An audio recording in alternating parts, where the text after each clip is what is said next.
Hello friends, it's the Pickling Parson and it's on Eclipse Day and we're just about 15 minutes or less from total eclipse of the sun. It looks like a half moon right now. So behind me is the Smokehouse, and in the Smokehouse is our first Eclipse bacon.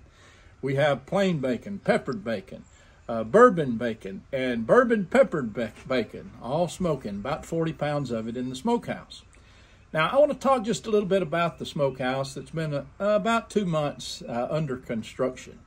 But the slabs that we used on the outside are cedar, and we harvested most of those slabs from the property here. Back a few years ago, we had a drought and lost some of our cedar trees, and so we had a guy come out with a portable sawmill, and he milled those cedar trees for us, and he also milled some pine. And so the stud walls are made out of pine right here off of the Stillwater Farm. Now inside there's some special wood that once upon a time was downtown in one of the tomato sheds. Uncle Jim Fitzgerald, he tore that tomato shed down back in the 1950s, and he built a farm north of town. A few years ago, that farm barn was going to be destroyed. And so I asked Randy Parker if he'd let me have it, and he said, yeah, if you can get it down in a week. So I did.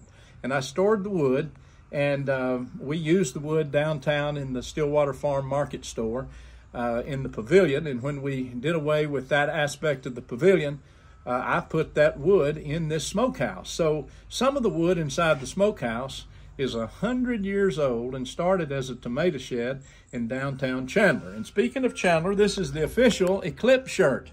Chandler, total eclipse, April the 8th, 2024.